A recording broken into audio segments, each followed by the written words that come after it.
kalau sudah masuk 10 akhir, saya baca doa apa? Kata Rasulullah SAW, jagalah doa, Allahumma innaka afuun tuhibbul afwa fa'fu anni. Itu boleh jadi wirid. Faham wirid? Jadi di mana anda pergi, terus bawa.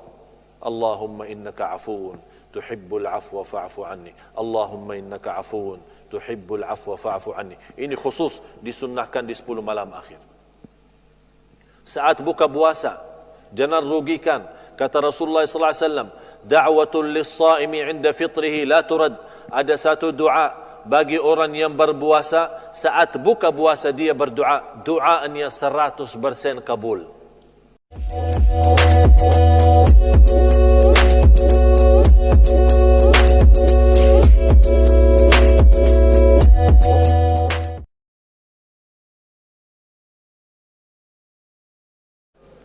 Alhamdulillahi Rabbil Alamin, wa ashhadu an la ilaha illallah wahdahu la sharika lah waliyus salihin, wa ashhadu anna sayyidina wa nabiyyana Muhammadan abdullahi wa rasuluhu as-sadiqul amin. Allahumma salli wa sallim wa barik ala sayyidina Muhammad wa ala alihi wa sahbihi wa man tabi'ahum bi ihsanin ila yaumiddin. Subhanaka la ilma lana illa ma 'allamtana innaka antal alimul hakim. Alhamdulillah wa syukrillah, kita setiap saat, setiap waktu senantiasa mendapatkan nikmat dari Allah Subhanahu wa taala. Tapi ada satu nikmat yang perlu dan wajib kita sadari, wajib kita syukuri, wajib kita manfaatkan supaya kita tidak menjadi orang yang mengkufur nikmat, bukan mensyukur nikmat. Nikmat itu adalah nikmat umur. Sampai saat ini kita masih sama-sama menikmati bulan Ramadan. Ini salah satu nikmat yang banyak manusia yang ingin. Di antara yang ingin menikmati Ramadan adalah keluarga kita yang telah meninggal duluan. Kalau kita pergi ke kuburan dan kita boleh bercakap-cakap sama orang yang telah meninggal dunia, dan kita bertanya sama mereka apa yang mereka masih harapkan sesudah masuk di alam kubur, tidak ada di antara mereka yang ingin keluar dari kubur kembali ke dunia untuk menambah jabatan. Tidak ada di antara mereka yang minta keluar dari kubur kembali ke dunia untuk menambah kekayaan. Tidak ada di antara mereka yang ingin keluar dari kubur dan kembali ke dunia untuk menambah keturunan. Satu saja harapannya, ingin kembali ke dunia untuk menambah amal salih. Yang salih minta nambah amal salih, yang fasik dosa maksiat ingin kembali lagi ke dunia supaya bisa dan boleh buka halaman baru sama Allah dengan taubatan nasuha dan berjuang untuk mengisi amal-amal salihnya. Oleh karena itu jamaah sekalian, inilah kesempatan dan saatnya kita isi amal salih sebelum nanti tidak ada kesempatan lagi. Jangan sampai kita masuk nanti di alam kubur dan masih kita ingin kembali ke dunia untuk menambah amal salih. Inilah saatnya untuk menambah amal salih. Kita masih sama-sama menikmati bulan Ramadan, apalagi sebentar lagi masuknya 10 malam terakhir. 10 malam terakhir, setiap malam Allah Subhanahu wa ta'ala membebaskan hamba-hambanya dari neraka Jahannam. Mudah-mudahan jamaah sekalian, termasuk orang yang dibebaskan dari neraka Jahannam. Ini nikmat besar.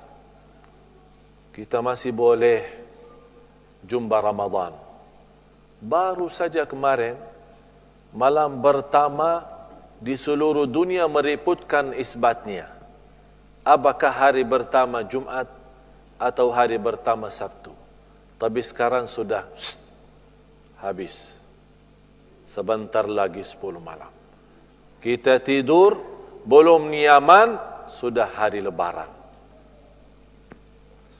Bahagia anda sekalian kalau boleh mendapatkan kemuliaan, mendapatkan keridhaan, mendapatkan surga, bebas dari neraka, dan mendapatkan segala ampunan dari Allah Subhanahu wa taala di bulan Ramadan, apalagi di sisa-sisa bulan Ramadan. Rugi seorang, buruk seorang, bangkrut seorang yang mendapatkan kesempatan macam ini tapi dia sia-sia. Rasulullah sallallahu alaihi wasallam idza dakhalat al-'ashr shadda mi'zarah wa ayqadha ahlah wa ahya laylah.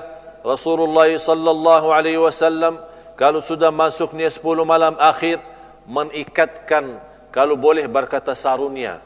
Maksudnya apa? Bukan ikat-ikat melipat bajunya. Maksudnya Rasulullah SAW tinggalkan istrinya, tidak berhubungan kalau sudah 10 malam akhir. Memberikan tanda apa?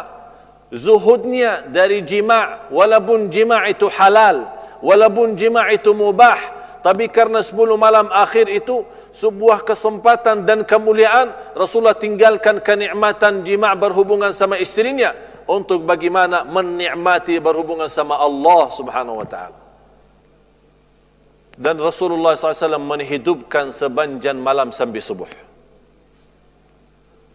Jamaah sekalian, Rasulullah sallallahu alaihi wasallam seorang manusia yang saling dicintai Allah, yang mendapatkan kebahagiaan, keselamatan, dan dia akan memberikan pertolongan kepada seluruh umat lewat syafaatnya sallallahu alaihi wasallam.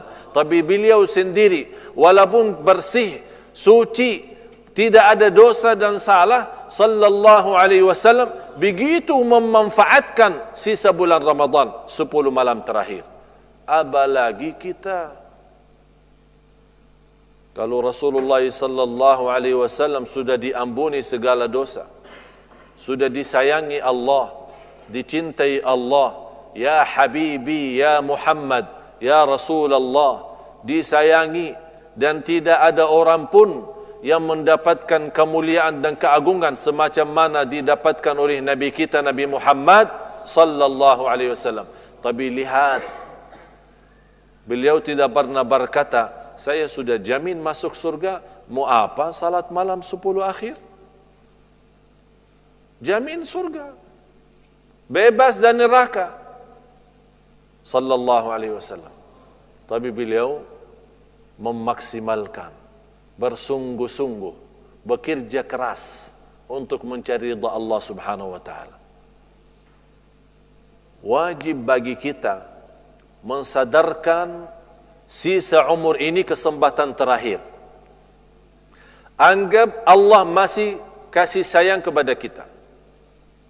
Kalau Allah masih mengizinkan kita punya umur sampai malam ini, Allah masih kasih sayang. Allah masih memberikan kesempatan. Manfaatkan kesempatan ini sebelum nanti Allah melihat kita tidak menghargai kesempatan itu, Allah ambil memberikan kepada orang lain. Kalau Allah sudah ambil nikmat itu, kita menjadi orang rugi dunia akhirat. Jamaah sekalian, 10 akhir kesempatan bagi kita taubatan nasuha. Apalagi di dalamnya malam Lailatul Qadar. Nikmatinya na malam Lailatul Qadar 1 malam saja. Bukan 1 hari dan 1 malam. Kalau 1 hari 1 malam 24 jam. Tapi kalau 1 malam tidak melebihi 8 jam.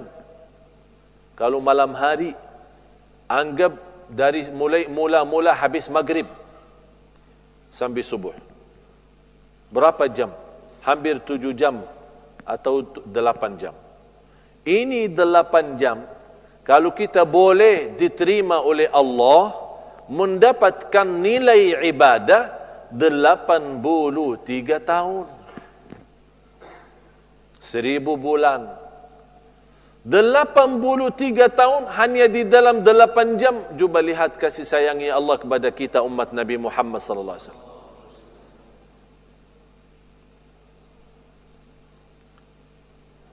Menurut saya, orang yang mendapatkan karunia macam ini, tapi dia berjumpa bulan Ramadan, berjumpa 10 malam akhir, berjumpa malam Lailatul Qadar, tapi tidak mendapatkan nilai ibadah 83 tahun, orang itu miskin. Miskin dunia, miskin akhirat. Orang itu gila. Faham gila? Mas, macam ini kesempatan mas. Boleh dalam 1 malam, kurang lebih 8 jam, mendapatkan ibadah 83 tahun. Datang hari kiamat menghadapi Allah, buku amal kita mengisi amal ibadah. Dan segala ibadah, puasa, haji, puasa, salat, malam, Quran, zikir, yang lain-lain, semuanya selama 83 tahun. Padahal belum tentu umur kita boleh sampai 83 tahun. Padahal mungkin boleh meninggal dunia 50 tahun. Masa kesempatan mas macam itu, dia tidak menggunakan. Kalau kesempatan dunia, dia berkajar-kajaran, bekerja keras, berusaha. Ini berkesempatan sama Allah yang maha segala-galanya, Allah yang maha raja, Allah yang maha kaya, Allah yang menghidupkan, Allah yang mematikan, Allah yang memberikan segala keperluan. Kalau semua manusia berkumpul di satu tempat, manusia dan jin, meminta masing-masing kepada Allah hajatnya, akan Allah turunkan hajatnya masing-masing, tidak akan mengurangi dari kekayaan Allah sedikit pun. Terbayang air laut luas ya. Kalau kita masukin 1 jari di dalam air laut, terus ambil lagi, kira-kira berapa kurang air laut? Ada yang kurang? Hah? Mati ikan karena air laut sudah habis? Tidak kan? Tidak ada arti. Tidak ada arti. Ini hanya 1 jari. Apa yang boleh ambil? Bukan hanya laut, gelas air. Kalau kita masukin dalam, terus ambil. Berapa kurang? Tidak ada. Apalagi air laut.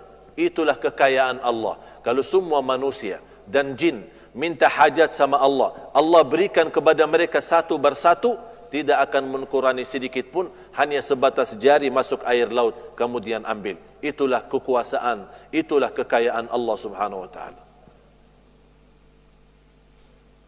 Tapi saya heran manusia.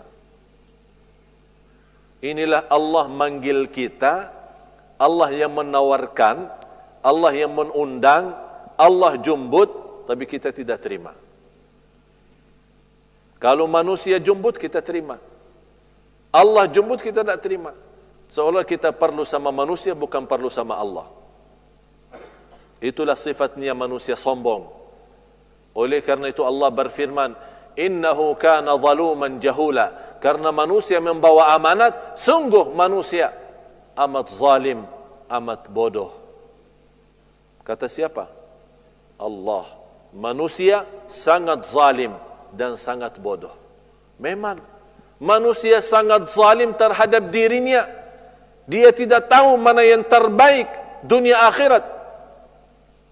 Dan amat bodoh, dia tidak berusaha mencari ridha Allah, apalagi dalam kesempatan macam ini, Ramadan dan 10 akhir Ramadan. Imam Syafi'i kalau masuk bulan Ramadan, 60 kali khatam Al-Quran. Cuba tunjukkan kepada saya siapa sekarang ikuti mazhab Syafi'i khatam 60 kali. Berat. Saya tidak minta anda yang ikuti mazhab Imam Syafi'i, saya tidak minta 60 kali khatam Al-Quran. Tapi usahakan khusus untuk 10 malam akhir paling tidak 1 kali. Yang kedua, berbanyak salat malam.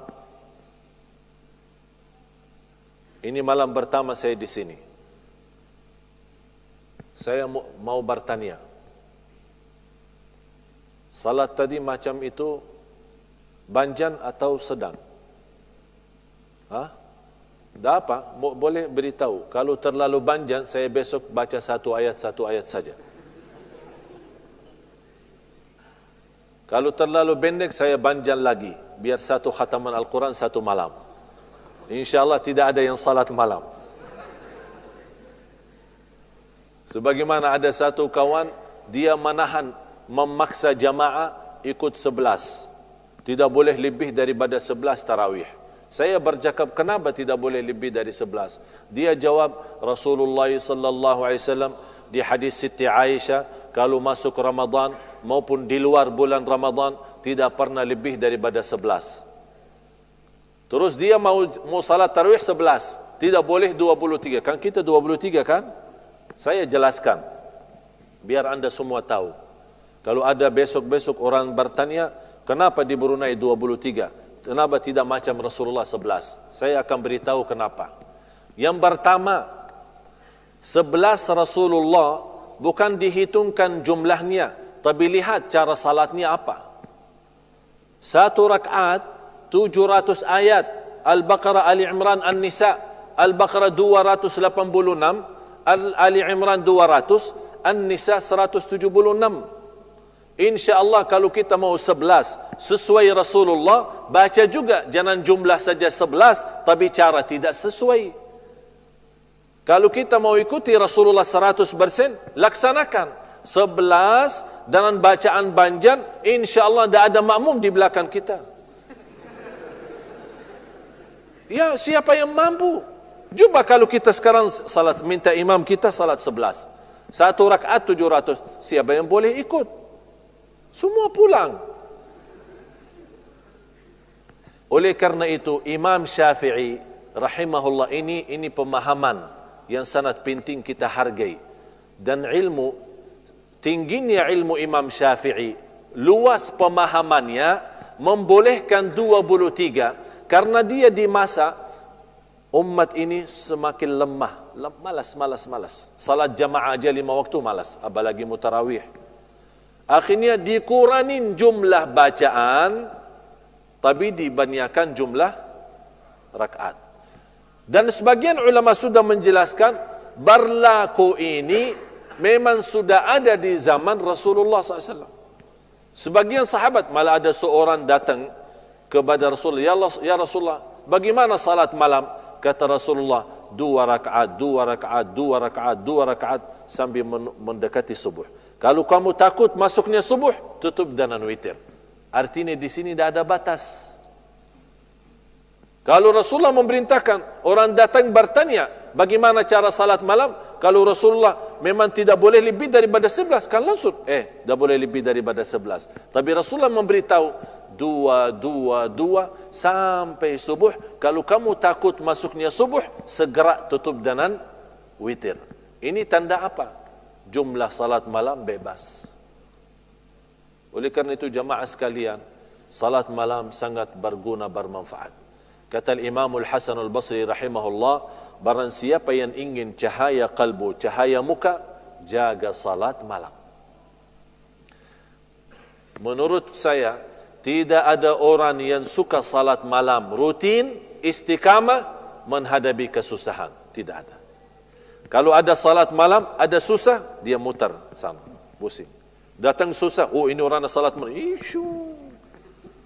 dia tidak dapat kena. Diselamatkan oleh dari segala susah dan sulit. Ini kesempatan bagi hajat kita. Segala hajat kita boleh kita tumbahkan di hadapan Allah malam hari. Dan terpilih ibadah malam hari. Kenapa sangat mulia malam hari? Karena di saat itu nyaman tidur. Siapa di antara kita yang mau tinggalkan tidurnya, jauhkan dari isterinya, menikmati ikon yang sujuk, tapi kita ambil wudu dan salat malam. Luar biasa itu. Di situ Allah menghargai. Sampai Allah Subhanahu wa taala berkata kepada malaikah, begitu ada seorang hamba bangun salat malam, ya malaikati, lihat hambaku ini. Lagi apa? Yang ketiga adalah doa. Siti Aisyah radhiyallahu anha pernah bertanya kepada Rasulullah SAW, kalau sudah masuk 10 akhir, saya baca doa apa? Kata Rasulullah SAW, jagalah doa, Allahumma innaka afuun tuhibbul afwa fa'fu anni. Itu boleh jadi wirid. Faham wirid? Jadi di mana anda pergi, terus bawa.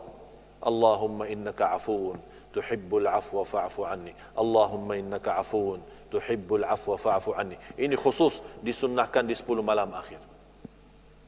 Saat buka puasa, jangan rugikan. Kata Rasulullah sallallahu alaihi wasallam, da'watul lis-shaimi 'inda fitrihi la turad. Ada satu doa bagi orang yang berpuasa, saat buka puasa dia berdoa, doanya 100% kabul. Tidak ditolak, kata Rasulullah, tidak akan ditolak. Jadi saat kita mau buka puasa, jangan sibuk-sibuk urus makanan sana sini. Jangan sibuk apa? Kurma di depan, air, angkat tangan doa. 5 menit sebelum azan. Begitu sudah azan, segera makan kurma dan minum air. Karena saatnya saat kita buka puasa, yang diperlukan isi kalbu. Perutnya nanti belakangan.